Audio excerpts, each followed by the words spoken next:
Devemos estar preparados hoje como se fôssemos morrer amanhã, mas devemos agir hoje como se não fôssemos morrer nunca.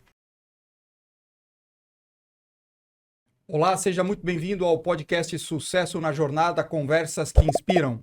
Eu sou Ítalo Fogaça e a cada episódio traremos convidados para compartilhar um pouco da sua história, seus desafios, seus fracassos e suas vitórias.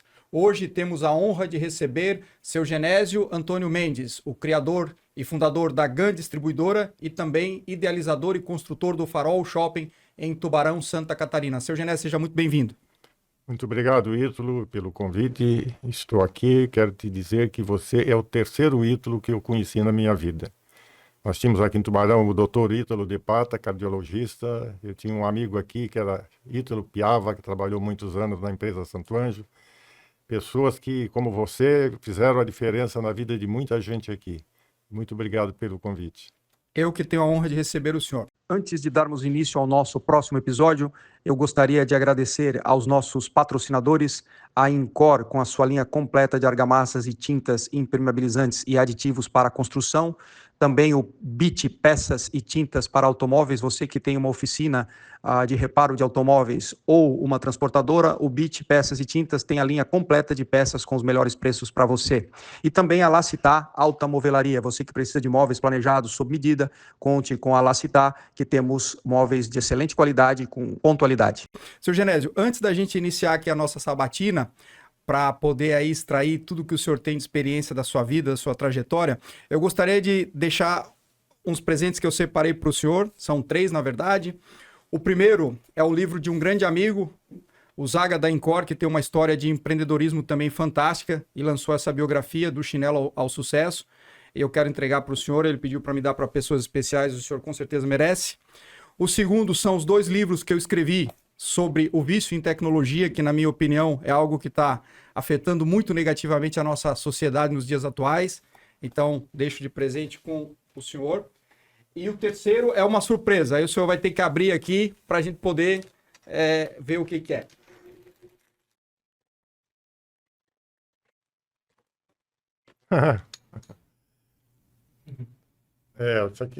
Esse clube aqui tem histórias. Eu sou torcedor do Vasco, veja bem, quando eu vim para Tubarão com meus 13, 14 anos, começava naquele tempo, o futebol se escutava no rádio, não tinha televisão, né? E aí tinha aqueles álbuns de figurinha, e eu achei muito bonito essa Cruz de Malta aqui. E aí eu passei a torcer pelo Vasco, para falar bem sincero, para achar bonito a Cruz de Malta. Muito obrigado aí pela camisa aqui, né? Um presente que você também... Certas horas nós somos sofredores, outras horas não. E tem uma característica do Vasco e de outros clubes que eu vou fazer para você. Muito obrigado aí pelos presentes, né? A gentileza da tua parte. Os clubes aqui da época, eu tenho hoje 88 anos aqui, né?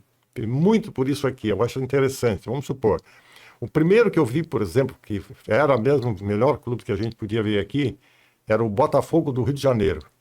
Botafogo... Não tinha nada que o Botafogo não ganhasse.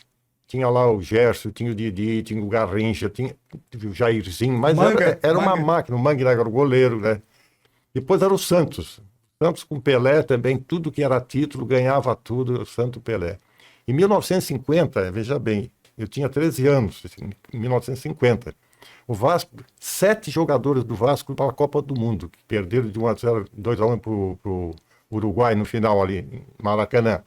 Então, quer dizer, o Vasco já foi o melhor clube do Brasil, o Santos o melhor clube do Brasil, o Botafogo, como eu falei, o melhor clube do Brasil. Atualmente está sendo o Flamengo, o melhor clube, o Palmeiras, agora está sendo o Flamengo. Então tem as suas temporadas melhores. Só que da minha época para cá, a mudança no futebol foi tão grande que da paixão ficou só para os torcedores. Pela camisa agora é dinheiro. Correto. O jogador hoje está num clube beijando a camisa. Daqui a 2, 3 meses está no outro clube beijando a outra camisa. Certo. Quer dizer, não tem amor por aquilo, não até feio está fazendo aquilo. Na minha época, não. Na minha época, queria Filho Luz, Ferroviário, todo, enfim, isso aqui gastava sim, mas não como hoje. Um jogador hoje é 100 milhões, 200 milhões. Aqui você chega lá para a Arábia, para a Europa, lá, os jogadores ganham até R$1 bilhão na temporada. É fora da realidade, né, seu Genésio? Virou comércio. Essa é a verdade. Muito obrigado aí pelo presente aqui, não precisava estar assim. incomodando com essas Não. coisas, mas agradeço E de aí, coração. no meio de tanto flamenguista e palmeirense, né? Que agora só tem flamenguista e palmeirense, alguém tem que se salvar, né, seu Genésio? Né? Tem que torcer para um time com tradição, né? E nós, felizmente, estamos salvos, né? Ou seja, para ir para a segunda divisão. Tá certo, tá certo. Seu Genésio, então, para a gente iniciar aqui, eu gostaria que o senhor compartilhasse um pouco, né? A sua infância no Pouso Alto, em Gravatal. O senhor passou ali por um período com a sua mãe, com o seu pai também, e o senhor compartilhasse um pouco como foi esse início da sua vida em Gravatal e depois da sua vinda para Tubarão, passando pela sua adolescência, que o senhor iniciou ali no Colégio Hercílio Luz, depois foi trabalhar com a Geo Medeiros, até chegar a montar uma pequena distribuidora na época, né, que o senhor iniciou de medicamentos, a tornar esse grande negócio que hoje eu acredito e tenho certeza que é uma referência aí em todo o Brasil, a sua distribuidora. Realmente eu nasci ali em Pouso Alto, né? Na época que eu nasci, em 1937, município de Tubarão. Depois, ao longo do tempo, foi emancipado o município de Gravatal. Pouso Alto hoje pertence ao município de Gravatal. Eu sou de uma família de 10 irmãos, né? 9 Deus já levou, estou ainda aqui, que sou o caçula. Meu pai morreu, tinha 4 anos. A minha mãe ficou criando aí, a maioria já estava casado, ficou eu mais 2 depois casaram também. E a minha mãe fazia doce para nossa manutenção, né? Doce de laranja, de banana, de goiaba. A gente pegava o ônibus e vinha vender aqui em Tubarão. E lá no sítio, a escola municipal era até o 3º ano primário, foi o que eu fiz lá. E aí a minha mãe falou, olha, o próximo ano, isso foi em 1949, o próximo seria 1950, eu vou pagar o ônibus para você, tu vai de manhã, volta à tarde, tinha umas primas ali em Tubarão, leva lá o teu lanche, faz lá na casa dela, lá já falei com ela, e tu vai fazer o 4º ano primário no Grupo Hercílio Luz. Eu fiquei 1 ano vindo de manhã e voltando de tarde de ônibus para fazer o 4º ano primário aqui. Fui, graças a Deus, tive boas notas ali, né, que eu sempre capricho muito naquilo que eu faço, modéstia à parte. Então, tirei boas notas ali e fiz o meu 4º ano primário ali. E aí, terminado isso no final de novembro, ela falou que estava muito caro as passagens, não podia mais pagar as passagens. E que ia ver se eu arrumava um trabalho para mim. Eu digo, ótimo. Como ela tinha uns clientes aqui em Tubarão, entre eles a Geu da Silva Medeiros, a esposa dele, Iracema Figueiredo Medeiros, mas todo mundo conhecia por Dona Mimita, era um dos clientes, ela falou para ele. Aí ele disse, não, manda ele para cá para lavar vidro. Mas lavar vidro não é vidro de vidraça, era vidro para botar remédio. Que ela, na época, o farmacêutico era o médico. Para você ter uma ideia, em 1950, Tubarão tinha 4 farmácias. Farmácia Medeiros do Seu Ageu, Farmácia Santa Terezinha do Seu Manequinha, Farmácia Magalhães do Lulu Medeiros e Farmácia São José, que era do Tomás Peressoni. Onde trabalhava ali o seu Noé, pai do Zenon, que foi jogador de futebol aqui do Avaí, que começou em Tubarão, foi no Avaí. Depois ele foi lá para o Guarani, foi campeão, né? Ele e o Careca deram um campeonato para o Guarani. Depois foi para o Corinthians e foi para a seleção brasileira. Hoje ele casou, mora em Campinas. Todo ano encontro ele na Praia da Laguna ali, que hoje ele joga aquele beach tênis, né? Como ele faz ali, futebol de areia. Ali, muito bonzinho ali. Então, a minha história, até aí, em 1950, meus 13 anos foi isso. E aí eu comecei a trabalhar na farmácia, né? Eu sou amante da leitura, sempre fui. O que eu mais aprendi, inclusive um pouco do português, foi lendo livro. Eu tenho uma mini biblioteca na minha sala e tenho uma grande biblioteca lá na empresa. A maioria dos livros eu que doei, porque cada viagem que eu fazia, pegava o avião, eu comprava um livro e ia lendo quando via estava chegando. Se não terminava na volta, eu terminava. Então, era o meu hábito, era a leitura. E aí eu comecei a trabalhar na farmácia, eu fui lavando vidro. Em seguida, eu fui atender no balcão. E aí depois tinha um livro lá chamado Farmacopeia Brasileira. Neste livro ali, realmente ensinava tudo. Eu aprendi ali a fazer injeção intramuscular, endovenosa, subcutânea, intradérmica, a medir aí as batidas do coração. Tinha aparelho para tudo, do pulmão, tinha tudo. Medir febre. O que um médico fazia na época, porque não tinha muita tecnologia, era mais conhecimento, nós começamos a fazer na farmácia e eu fui. E por falta de farmacêuticos no estado, porque de Tubarão a São Paulo, para te ter uma ideia, não tinha 1 metro de asfalto na década de 50. Nem 60 também não tinha. Então era muito dificultoso. Poucos carros também, a maioria de automóvel era importado, não tinha fábrica de carro no Brasil. E aí então eu comecei a trabalhar lá do balcão, eu fui para manipulação. E aí, em Florianópolis, tinha um curso de prático habilitado. Aqueles que trabalhavam com manipulação, se passassem nesse curso lá, que era de uma semana, eles davam um certificado e tinha direito de se estabelecer ou ser responsável por uma farmácia. Eu fui lá, eu tinha lá um tio, fiquei uma semana na casa dele, e todos os dias, hoje é pomada, amanhã é xarope para tosse, depois é fortificante, depois é pílula, aquilo ali, com balança de precisão, com produtos controlados. E para mim foi fácil, porque eu já trabalhava com produtos controlados aqui. Então, era, por exemplo, a papoula da UOP, o UOP da morfina, a morfina da codeína, a codeína da dionina, a dionina da papaverina, os derivados, aquilo ali, caiu tudo lá na matéria, é justamente o que eu fazia. Nós fomos em 24, perdão, em 18, eu fui o segundo do grupo. E aí até hoje eu tenho ainda o meu certificado de prático habilitado, e bem que você está sentado, que eu vou falar agora, eu sou o farmacêutico prático habilitado de Santa Catarina, número 141. Olha só. 141 só que tinha em Santa Catarina. A carência que tinha de profissionais nessa área que está aqui. E aí eu depois tinha que pagar o Conselho Federal de Farmácia, eu tenho lá, até hoje está lá os diplomas, essa coisa toda. E aí eu fui ali. E aí comecei a trabalhar lá na década de 60. Juscelino Kubitschek era o presidente do Brasil, trouxe a automóveis para o Brasil, ou seja, a Volkswagen. E aí começou a sair as revendas aqui e fazer consórcio. Aqui em Tubarão era Comate, acho que você ouviu falar. O seu Pedro Fisto, me dava muito com ele, foi meu companheiro de lajes. E eu tinha um amigo, André Martins, ele era radialista, e eles vendiam o plano lá para a Volkswagen. Ele me encontrou uma sexta-feira, ele disse, Janete, vai ter o plano aí da série I, são 200 veículos, sai 2 no sorteio todo mês, o pessoal dá um lance aqui. Ele assim, te inscreve lá, vamos fazer uma inscrição para ti.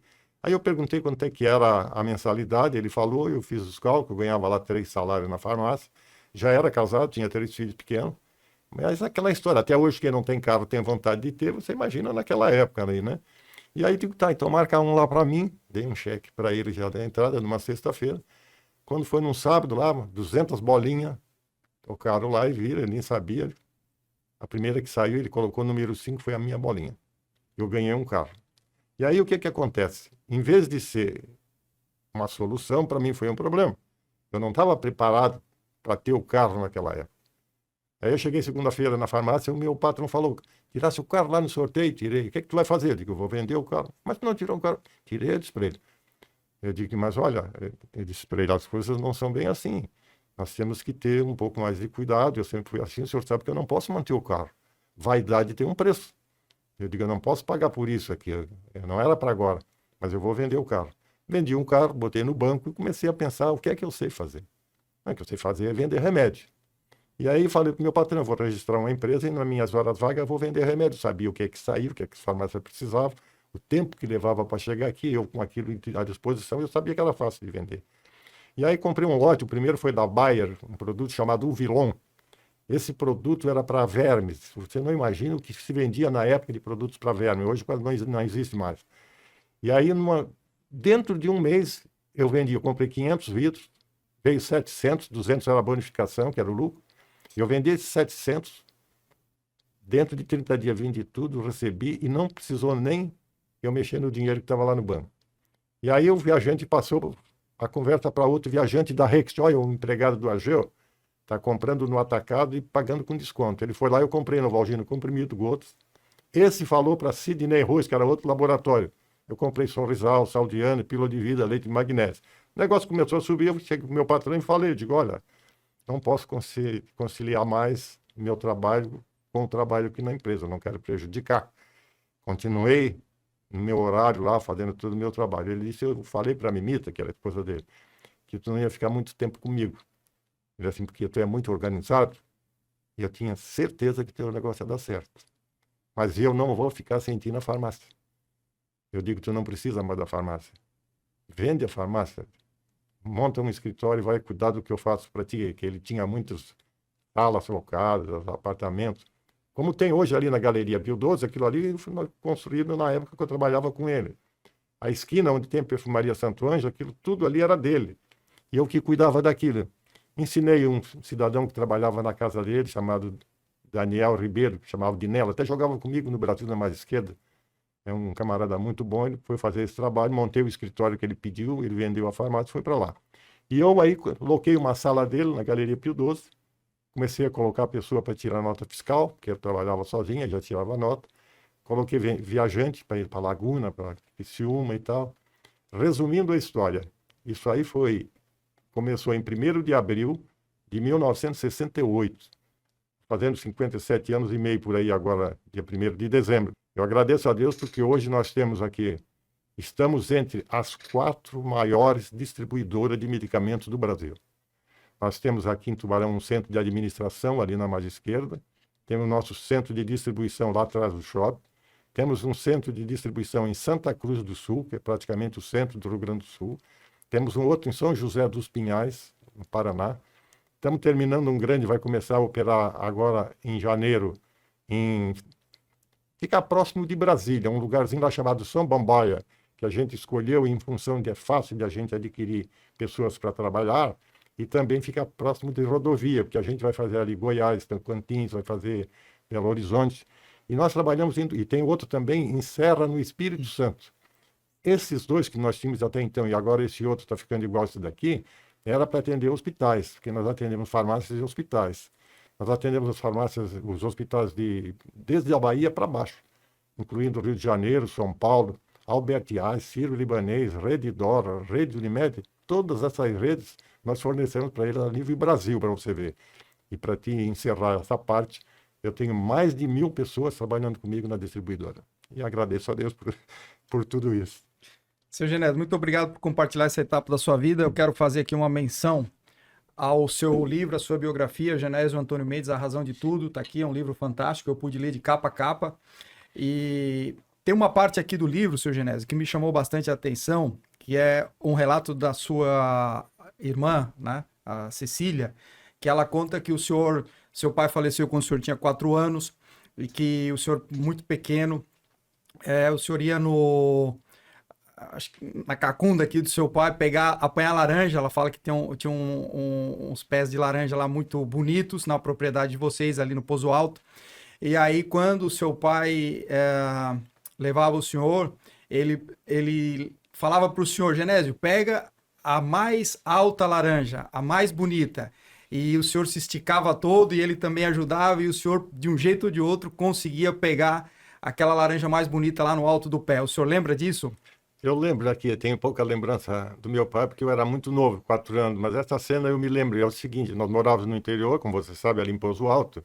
Meu pai era lavrador e tinha as plantações, que era milho, feijão, mandioca, enfim, tudo aquilo que era alimento. Naquela época o pessoal era o que mais se preocupava, era a plantação, para ter os alimentos em casa. E aí, quando chegava na hora do almoço, a minha mãe dizia: vai lá chamar o teu pai para almoçar. E nessa vinda, nesses pés de laranjeira, ele dizia: olha, botava na cacunda, apanha a laranja, procura aquela mais alta lá que está mais bonita. Mais bonita, estava mais madura e tal. E eu era pequeno, mas me lembro que eu fazia as forças lá, levava minhas mãos lá em cima e tal. E a minha irmã, uma dessas, ela foi comigo e assistiu essa cena. Então, ela falou isso aí, a Marlene Mussi, que fez aí a minha biografia, e colocou essa cena aí, que eu ainda me lembro do meu pai nessa cena. E eu, ao ler a cena, eu acabei me emocionando, porque realmente dá para ver que é uma história ali que ela contou com o coração. E o senhor acredita que tem alguma relação esse incentivo que ele deu de o senhor pegar a mais alta com o que o senhor conseguiu na vida, o tão alto que o senhor subiu?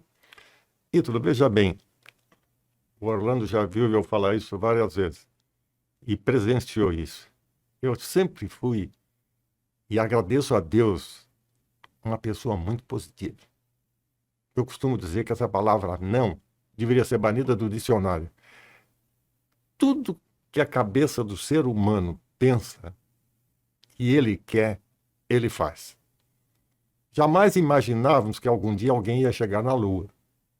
Já estão chegando em Marte.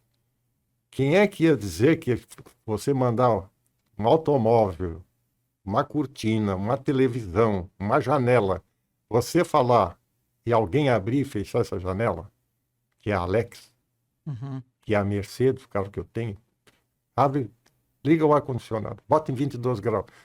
Fazem tudo isso aqui, olha só. Eu acho, como eu, você e vocês outros que estão aqui, todos que estão nos ouvindo ou vão nos ouvir, Eu, pelo menos, pela minha santa ignorância, ainda não entrou na minha cabeça isso que está aqui. Uhum. O que é que você precisa que não tem no celular? Isso aqui tem até lanterna. Tudo que você quer tem isso aqui. Como é que os caras fizeram isso? Só que cai, não quebra, só se der força aqui para jogar no chão. Uhum. A inteligência do ser humano. E quando tu começa a pensar nessas pessoas inteligentes, né, eu cito muitas vezes nas minhas palestras, o legado que as pessoas deixaram para nós. Não é o que nós vamos deixar. Nós vamos deixar alguma coisa? Vamos. Mas eu vou citar algumas para ti. Santos Dumont, um brasileiro, um dia cismou que era possível voar mais pesado do que o ar. Começou a inventar umas engenhocas, saiu daqui do Rio de Janeiro, foi para Paris, inventou lá um tal de 14 bis. Primeiro foi uns balões, se jogava da Torre Eiffel, 100 metros, 200 metros, descobriu a aviação. Aí depois teve os irmãos Wright, americanos, que patentearam, disseram que eles eram o pai da criança. Mas não, foi inventada a aviação. Você ia daqui para a Europa, para os Estados Unidos, de navio, você levava 45 dias ou mais para chegar lá. Hoje, em 12 horas, você chega nos Estados Unidos, na Europa. Você já viajou muito, você sabe disso. Olha só o que é inventar. Eu fiz uma viagem para Dubai, faz uns 5 anos por aí, a convite do L'Oréal de Paris, que é um laboratório de cosméticos que eu distribuo aqui. Eu gosto de contar essa história porque é fantástico. E aí foi num avião desse da Emirates aqui. Cheguei em São Paulo, embarquei no avião. Avião de 3 andares. Eu fui no segundo. 36 lugares do terceiro, 72 do segundo, completava 500 pessoas embaixo. Cara, eu olhei o pessoal entrando lá naquela fila, eu digo, meu Deus do céu, vai caber tudo isso aqui? Foi 500 passageiros. O avião saiu de São Paulo, fomos 14 horas ininterrupto, não parou, não teve uma turbulência no avião, chegamos certinho em 14 horas em Dubai. E aí eu comecei a imaginar. Imagina bem, 500 pessoas dentro de uma aeronave. Quantas toneladas de combustível tinha nessa encrenca que a gente estava ali em cima? Era de uma bomba, como assim dizendo aqui, mas graças a Deus está aqui. Por que eu estou falando isso? A imaginação, a inteligência do ser humano. Aí vou falar um pouquinho do meu ramo aqui. Como é que era isso, se você começar a estudar? Como é que era isso séculos atrás? Como é que o pessoal cuidava da saúde? Era chá. Chá de laranja, chá de maçanilha. Era chá, estava doente, faz esse chá, aquele chá. Depois vieram a homeopatia. Algumas misturas depois. Teve um cidadão na França chamado Louis Pasteur. Esse, trabalhando lá, descobriu o micróbio. Teve um farmacêutico inglês, Alexander Fleming, trabalhou até tarde da noite. Na farmácia você tinha uma espátula que mexia ali os pós, pomada, essa coisa toda. Ele deixou ali, no outro dia ele chegou, aquilo criou lá tipo de um pó, uma coisa assim. Daquilo ali ele descobriu a penicilina. Primeiro antibiótico, veja bem.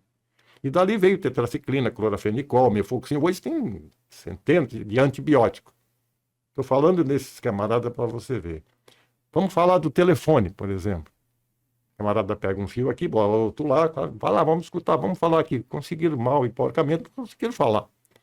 Tomás Edison. O que ele falou disso aqui? Um dia, alguém no mundo vai estar falando e se vendo nesse nosso evento. Tá aí. Isso deve fazer 130, 140 anos, por aí. E tantos outros que eu poderia falar aqui para você. Estou falando, esses sim são os legados que até hoje nós estamos aproveitando, usando, que é a aviação, veja bem, que é na área de saúde, é na área de telecomunicação. E nós, qual é o legado que nós vamos deixar? Para os nossos filhos, para os nossos netos, para os nossos amigos. E aí a gente começa a imaginar, como eu te disse, que eu sou uma pessoa positiva, tudo aquilo que você puder fazer em favor do outro ou de outros que você tem que fazer. Deus te dá essa oportunidade, você não pode dizer não. Eu, com 68 anos, eu idealizei de fazer um shopping aqui em Tubarão. Olha, o que me disseram que eu era maluco, que eu podia botar esse meu dinheiro no banco e dormir descansado, que eu podia fazer esse shopping então numa cidade maior porque dava certo, que aqui não dava certo, não sei o que e tal. Título, hoje tem lá aproximadamente umas 1.200 pessoas trabalhando lá.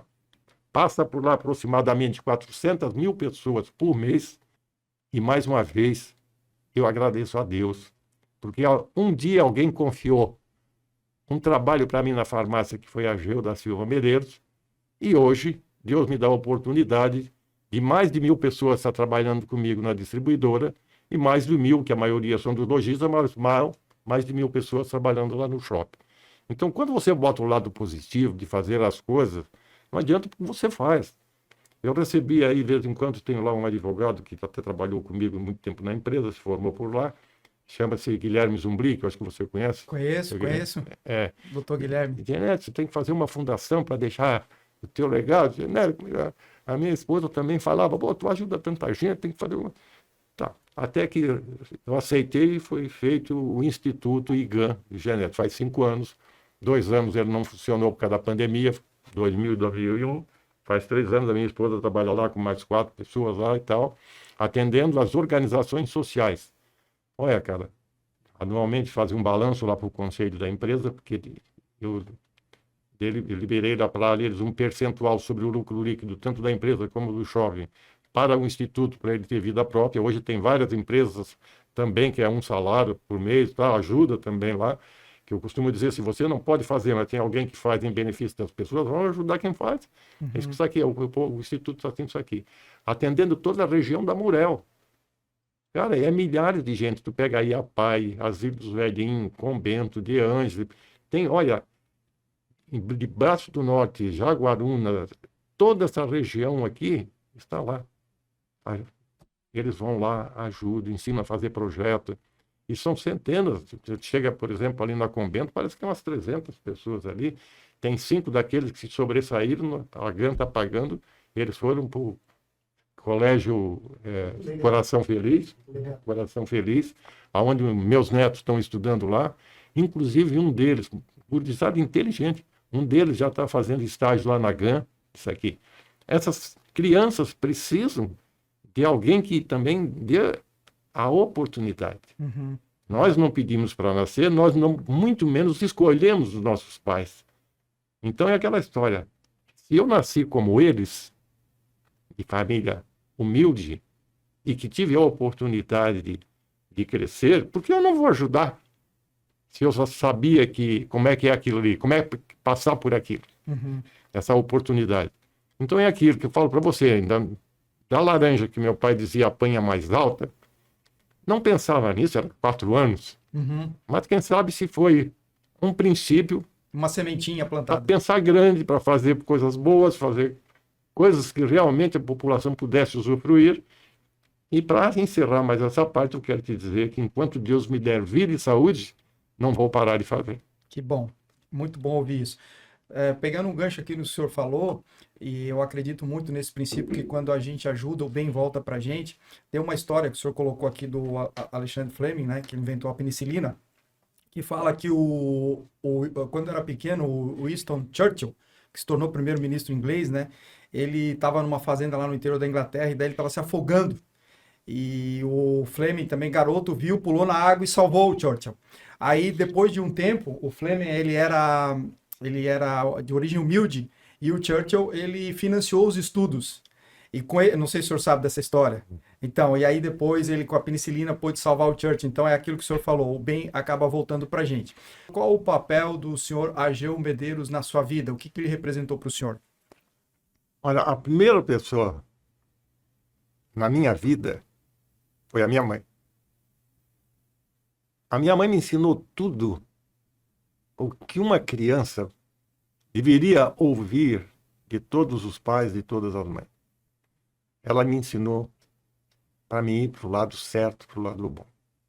Nunca esqueço que ela ensinando o dia, nós estávamos lá com 3 filhos ainda que eram solteiros, e ela falou sobre a educação, ela disse, vocês nunca mexam no que é dos outros. Isso está gravado até hoje. Eu tenho uma frase que até o Orlando, que eu uso lá na empresa, que é assim, faça certo o que dá certo. Essas coisas assim, simples, é que realmente faz a diferença. Quando você começa a olhar as pessoas, querer o bem, ajudar as pessoas, fazer bem feito, trazer tudo limpo, Nada pode dar errado. De maneira nenhuma. Se eu construir um shopping ali, se eu não cuidar da limpeza, se eu não cuidar da segurança, se eu não cuidar em botar melhores lojas ali, olha, aí faz 4 meses nós inauguramos a 5ª sala de cinema. Tinha 4.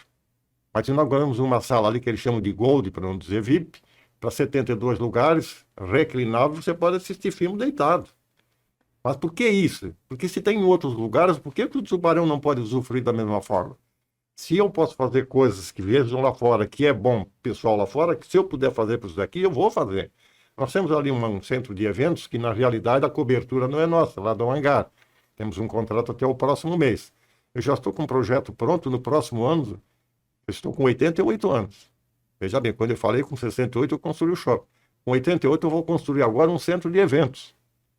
Esse centro de eventos ali é aproximadamente para umas 5.000 pessoas, com camarins, tudo. Logo ali onde está aquele local ali, encostar, fazer ele maior. Para fazer uma coisa com boa aparência, com piso, com tudo aquilo ali. Porque não adianta você fazer as coisas se você não fizer bem feito. Tudo aquilo que você fizer, se você usar de empatia, estando do outro lado, é assim que eu queria, e você faz para o outro, olha isso, pode fazer que não dá errado. Que é a frase que eu vi no seu livro também, que me marcou bastante, né? Faz o certo que dá certo, né, seu Genésio? Eu ainda complemento dizendo assim, né? Faça o certo mais difícil do que o errado mais fácil. Uhum. O certo mais difícil, ele sempre vai. O errado mais fácil, um dia ele aparece. Não pegar atalhos. Não né? pega isso aí porque ele aparece. Então não adianta querer fazer isso, enganar as pessoas. Exato. Eu sempre digo, não faça isso. Perca dinheiro, mas não perca a moral, não perca o crédito, porque isso aí, você tendo o crédito, as portas se abrem. Eu venci na vida, principalmente com a distribuidora, em função de nunca, e eu também agradeço a Deus, ter atrasado uma duplicata.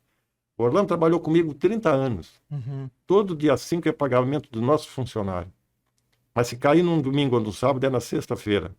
E pergunta para ele, que está aí presente, se teve um dia de atraso no pagamento. Você fazendo certo, Deus te ajuda. É isso daí, seu Genésio. Eu compactuo da mesma visão do senhor, que a gente não pode pegar atalhos na vida e a gente tem que fazer aquilo que é certo e plantar coisas boas. Seu Genésio, o senhor tocou no ponto, e eu vi pela sua biografia, que a sua mãe representou, assim, algo, talvez a parte mais importante da sua vida, porque o senhor, mesmo depois já de uma certa idade, o senhor todos os dias tomava café com ela, pelo que eu pude ver aqui na sua biografia. O que a sua mãe representou de fato? O senhor acabou de falar, mas na sua vida como um todo, já que o senhor, né, perdeu o pai com 4 anos, o que o senhor fala da sua mãe pra gente? Antes, me desculpa, eu não terminei a tua primeira pergunta, né, do seu Ageu. Quer dizer, então, a primeira pessoa na minha vida, só para completar a pergunta, foi realmente a minha mãe. Uhum. E a segunda foi o seu Ageu, por confiar um emprego e eu ficar lá 18 anos. Ali, na época, eu fiz o curso de datilografia. Quem não tinha datilografia não podia trabalhar em escritório, Banco do Brasil, Caixa Econômica, essas grandes empresas. Fui o primeiro colocado em 24, tenho as fotos, tá ali, estão mostrando ali. Comecei ali. Foi ali que eu pude pagar, veja bem, fui criar 3 filhos pequenos. Foi ali que eu pude pagar um consórcio para tirar um carro para botar minha despesa. Então, primeiro foi a minha mãe e depois o seu Ageu Medeiros. Nessa trajetória toda do senhor, qual o capítulo, o momento mais difícil da sua vida? Teve vários capítulos desse aqui, mas o mais difícil foi em 1974. A empresa surgiu em 68, 6 anos depois eu estava na Galeria Pio XII, tinha feito um projeto, estava começando a construir um prédiozinho que embaixo ia ser a distribuidora, porque ela era pequena, ali em frente ao EJB, do lado do Hotel São Silvestre, e terminei, está ali hoje, ali com uma farmácia embaixo, mais 4 apartamentos e um escritório em cima. E aí veio realmente aquela enchente, eu perdi 4 prateleiras de remédio, para mim fez uma falta tremenda. A sorte que eu tinha alocado 2 salas em cima do meu patrão e o meu depósito era em cima, que era pequena. Eu perdi tudo que eu tinha numa casa na mais esquerda, a minha família foi para a casa do meu primeiro sogro lá, o Vitório Zago, ficou uma semanada lá. Perdi um carro novo que eu tinha comprado, perdi material de construção, madeira, cimento, que eu estava construindo aquilo ali. Mas como eu te disse, eu sou uma pessoa positiva. Eu até fiz um comparativo, que eu tinha 15 pessoas trabalhando comigo. Marquei com eles um sábado de manhã lá, Eles foram lá, nós de calça arregaçada no meio da lama, deu 80 centímetros de água na galeria, pitoso, mas o problema é que vinha água com lama. Eu falei para eles o seguinte, digo, olha, todos eles, cada um mais triste do que o outro, sabendo da nossa perda e sujeito ele perdeu os trabalhos, porque a maioria das empresas do Tubarão fechou. Eu disse, olha, vocês conhecem aquele pássaro chamado João de Barro? Eu conheci quando ele chamava de forneiro, porque ele faz um forno. Tu conhece? Pois é.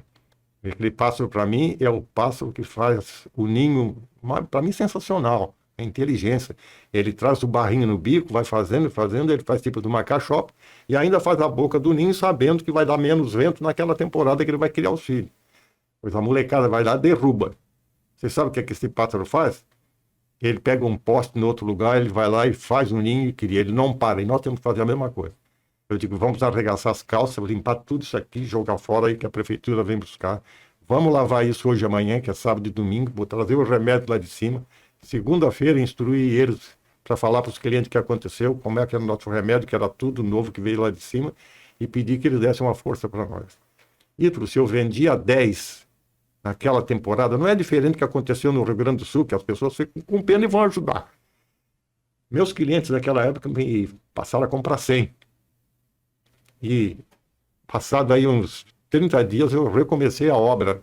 60% era financiado pelo PASEP. Então essa aí foi uma grande dificuldade que eu tive dessa época que está aqui. Outra também que eu tive, também, na década de 80, veja bem, a inflação era 50% ao mês. Olha só, todo mês eu tinha que ajustar o salário dos funcionários. Embora eu tivesse já uns 30 por ali. Mas por quê? Porque se tu ganhava, vou falar um valor um pouco até mais alto para funcionários, que tem muitos que ganham mais, mas vou falar de 10 mil reais para você entender. Aquele que ganhava no dia 1º 10 mil reais, no dia 30 só valia 5. A inflação era 50%. Ele não comprava mais que ele comprava por 10 no dia 1º. Então isso aí nós tínhamos que negociar. Eu negociava com as indústrias, ligava para os meus clientes, vinham os pedidos antecipados, aquilo ali, para eu receber e mandar para eles com preço antigo. Era uma zorra. E ainda os remédios eram tudo etiquetado com preço. Era muita mão de obra disso que está aqui. Tivemos uma outra também aqui, veja bem, surgiu aí negócio de política, veio a ditadura, outra guerra. Depois veio o Fernando Collor, né, fez aquela da poupança, só podia ficar com 50 mil reais. Como é que eu vou negociar com 50 mil reais? Então, as épocas não foram de dificuldade, foram de crise. Eu costumo dizer, que se não houvesse soluções, não haveria problemas. Você tem que estar preparado para resolver os problemas. Mas não desanimar, fazer cara feia, brigar ou coisa parecida, não. Se você não tem a competência, você não pode, você vai procurar quem sabe, quem pode, nem que você pague para você fazer isso. Tu acha que eu sabia fazer shopping center? Eu não sabia. Eu queria fazer, mas não sabia. Mas eu sabia perfeitamente 60 mil metros para te levar a lojas âncoras, semi-âncoras, levar lojas satélite. Você levar para lá, veja bem, o que é isso aqui? Você levar quiosques para lá. Aí vem aquela pergunta, eu montei uma equipe lá, que era eu, meu filho, minha filha que é arquiteta, a construtora aqui, foi do Luiz Antônio da Planem, o falecido Ivo, que estava comigo, muito inteligente. Contratei 2 experts de São Paulo, um em marketing e comercialização e outro em engenharia. Eu me alicercei de pessoas que sabiam fazer. Aí eu dizia o que quisia, eles diziam como é que era para fazer. Nós ficamos 20 meses em planejamento e plantas e 2 anos na construção do shopping. Foi tudo mais milimétrico e graças a Deus deu tudo certo. Então eu digo o seguinte, traga as pessoas que entendem daquilo que você quer fazer, que tudo sai bem feito. Agora não queira tu fazer, sabe? Dizer que sabe e não sabe, nunca faça isso. Eu não sei fazer, me ensina como é que é. Ou quem é que pode me ensinar? Eu sempre fui de procurar isso e graças a Deus deu certo. Então, mais uma vez, fazendo certo para dar certo. Que bom. Seu Genésio, no meio dessa trajetória sua de sucesso, que é incontestável, teve algum momento que o senhor tentou algo na vida e que não deu certo, que algum fracasso que o senhor tenha tido, ou que o senhor considera, eu tinha essa visão e acabou não acontecendo? Tem alguma passagem nesse sentido? Não, eu não posso dizer, e agradeço muito a Deus, porque tudo que eu idealizei, tudo aquilo que eu quis fazer, de maior ou de menor, eu fiz. Agora, pela minha experiência, eu gosto de dizer para as pessoas o seguinte, Se você faz alguma coisa, você planta alguma coisa, as pessoas estão lá trabalhando, fazendo aquilo, não deixa ela lá sozinha. Vai lá, nem que seja uma vez por semana. Conversa, incentivo, pergunta o que está faltando, que ajuda. Montei a distribuidora tem 57 anos. Só vou citar algumas coisas para você. Montei o shopping, fez agora, 26 de outubro, fez 19 anos, já está entrando em 20 anos. Construí ali um mini estacionamento ali em 2017, do lado da Provida, doei para minha esposa, está lá, tem 3 pessoas trabalhando ali. Fizemos um instituto, está lá, tem 5 pessoas, como eu falei, trabalhando, ajudando as entidades filantrópicas. O Orlando, que trabalhou comigo na área de cultura, né? Ele viu na época, a Ana Paula, ele, mais a Beatriz, outro que trabalha lá, e nós fazermos um coral. Ele dirige o coral hoje, tem 20 anos o coral, 30 e poucas pessoas. Mas pergunta para ele quantas vezes, quando é possível, que eu não vou nas apresentações dele lá. Estou sempre nas apresentações. Fim de ano, ele já sabe disso, é responsável, faz um jantar, dá uma premiação para esse pessoal. Aí você planta as coisas, bota as pessoas, você desaparece, não dá. Então, tudo aquilo que eu elaborei até hoje, o Instituto ainda teve agora essa semana apresentando lá, nós temos um conselho, né, eu presido o conselho lá na empresa, com 2 pessoas também de São Paulo, do grupo, foi lá fazer o balancete que foi feito até o ano. Levou umas crianças que vieram lá do Capivari, vieram cantar ali sobre Natal, de surpresa lá no auditório. Teve gente que chorou. Cara, então a presença daquilo que você faz, estando com as pessoas, ensinando elas, ajudando elas, tudo dá certo, não tem conta. Agora tem uma coisa que eu gosto de falar para você, sempre na presença, que ele está aqui presente, o Orlando. Eu nunca briguei e nunca vou brigar com um funcionário meu. Nunca. Está ele aí. Trabalhou 30 anos. Não se briga com as pessoas, absolutamente. Quem de nós não errou até hoje? Por mais ou por menos. Você tem que ver que as pessoas também erram. Você tem que entender um pouco de gente. Tem aquelas que não querem trabalhar, tem aquelas que são inteligentes, que você tem que olhar para levar ela para fazer ela subir na empresa, algum lugar. Isso aqui é igual cantor. Né? Cantor que é, mas tem cantor. Vamos falar aí, por exemplo, Beniamino Gigli, né? Caruso, aqueles tenores lá italianos que estão aqui. Né? Frank Sinatra, já morreram tudo, mas estamos lembrando dele aqui agora. Se sobressaíram na música disso aqui. A literatura, aqui, né? Eu faço parte aí já há uns 15 anos lá da Acatu, sou membro benemérito lá, o Dr. Mário Caporal há 15 anos me convidou, eles me aceitaram lá por unanimidade, e eu faço parte como membro benemérito lá. Então, os escritores, lançamento de livro. Eu tenho um amigo, que é meu particular amigo, que tem 103 anos e meio, vamos assim dizer, que é o senhor Lindomar Cardoso Turnier. O senhor Lindomar veio para Tubarão, botou uma farmácia. Ele foi um dos primeiros, entre os primeiros compradores meu, desde a primeira leva de Uvilon. Foi o primeiro remédio que eu falei para você aqui. Com uns 40, 50 anos, quando teve farmácia, foi meu cliente. Até hoje eu me dou muito com ele. Ele, a cadeira número 14 da Acatu é dele, está lá. Está escrevendo ainda, agora tem um livro lá que está fazendo aqui, o 23º livro, ele escrevendo. Eu tenho todos os livros dele. Eu já escrevi 3 biografias para ele de livro, coisa que eu nunca pensei na vida. Escrevi para um outro que era meu membro aqui do conselho, que é de Minas Gerais, que era escritor. Um dia ele apareceu com um livro, estive lendo lá. Eu escrevi o prefácio do livro. A Academia Tubaronense de Letras fez 25 anos. A presidente apareceu lá na empresa, dona Marilene, pedindo para mim escrever o prefácio para a academia. Uhum. Seu Genésio, diante de tantos empreendimentos que o senhor fez, bem-sucedidos, tem algum que o senhor considera o seu maior sucesso, a sua maior vitória? Veja bem, como eu falei, tem os maiores e os menores. Eu acho que todos são vitórias. Quando você monta qualquer coisa, por maior ou menor, e deu certo, você tem que ficar feliz, você tem que ficar satisfeito. Quer dizer, vamos falar do coral. Coral, o que é o coral? É música. O que música representa para nós? Alegria. Os cantores, né? Você tem ali bateria, você tem ali um conjunto daquilo ali. Quando você vai tocar ali, você não está triste. Ou se você está, você muda, porque a música é alegria. A música é só artista, né? E o que é isso aí, escritura e música? Isso é cultura. Quando você entende um pouquinho disso, você já vê perfeitamente a transformação que isso faz na vida das pessoas. É multidão, nós fizemos um show ali que deu 8.000 pessoas, aquilo ali. E tudo alegria, tudo Que alegria. bom, que bom. Seu Genésio, a GAN, hoje, a quarta maior distribuidora de medicamentos do Brasil, uma empresa gigante, eu olhei os números ali, são mais de 2.000 cidades atendidas, mais de 20.000 entregas todos os dias, ou seja, um negócio realmente gigantesco. O senhor vê diante do crescimento dessas grandes redes de farmácia, como é que o senhor enxerga o futuro da distribuição do seu negócio? Porque a gente vê, eu pelo menos observo, né, não sou do ramo, mas a gente observa um crescimento dessas redes, né, até nas pequenas cidades que estão, não sei se dominando o mercado. Como que o senhor enxerga esse desafio aí do seu negócio? Tudo na vida, veja bem, tudo isso na vida é altos e baixos. Tudo. Tudo se transforma. Tudo tem maneiras diferentes. Vai vir outras maneiras diferentes. Estou falando de e-commerce também, isso aqui. Estou falando de venda direta para o cliente. Isso aí para mim, chama-se fatia de mercado. Uhum. Vou abrir um centro de distribuição lá em Brasília agora. O que é que eu vou pegar lá?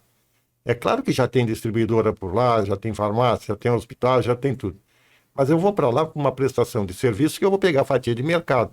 É como se outro viesse aqui e trabalhar aqui na nossa área também. Ele pega também.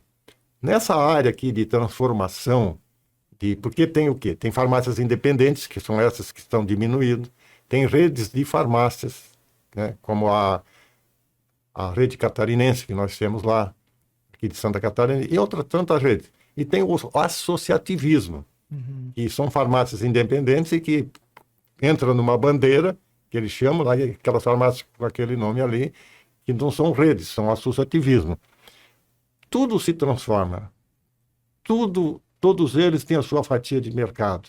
O que você tem que acompanhar é esse embalo. Nós hoje, por exemplo, de todas as áreas de associativismo, nós fornecemos para eles, porque eles têm uma central.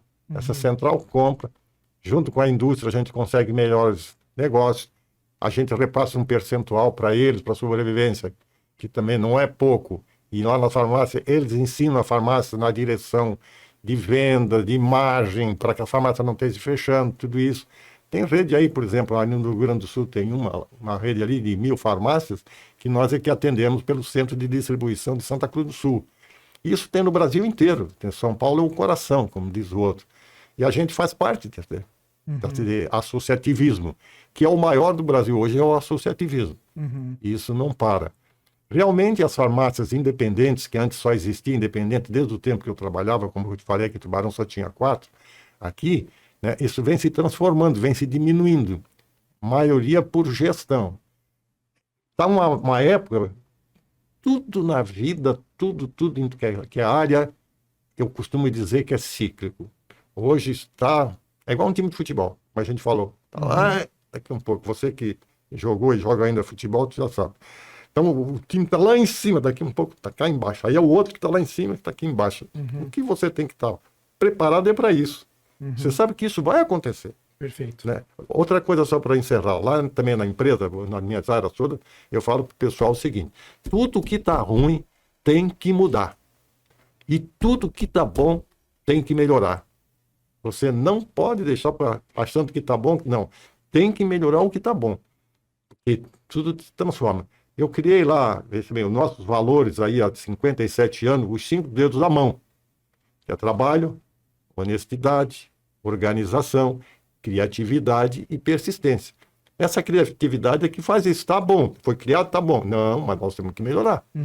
Aí tem que botar a trabalhar isso que está aqui. Para fechar, eu trouxe o primeiro computador da história aqui para a região sul. Dia 28 de junho, o Gordão está mostrando ali na tela, dia 28 de junho de 1981, isso está fazendo 44 anos, eu botei um computador a funcionar aqui, a fazer a contabilidade, extrair nota fiscal da entrada em áreas de compra, de venda, botei um computador. Depois passei para um Prológica, depois passei para um IBM. Hoje, nós temos mais de 1.000 equipamentos lá, dessa parafernália toda. Nós já temos outros robôs de separação no nosso centro de distribuição. Uhum. Então, tu vê, eu tinha que ficar parado porque só tinha um computador daquele. Se eu ficasse parado, eu estava aí. Tem que ir mudando. Quando eu trouxe um IBM, quantas pessoas foram lá ver um IBM naquela época? Mas não É paravam. um processo de melhoria contínua, né, seu Genésio? Realmente é isso aqui. Mas, seu Janete, o senhor está louco? Se for vai gastar com esse equipamento, eu digo, eu não vou gastar. Você tem que saber o que é gasto e o que é investimento. Uhum. Gasto, tu gastou, não volta. Investimento, você está plantando, ele vai trazer o resultado. Perfeito. E está aí.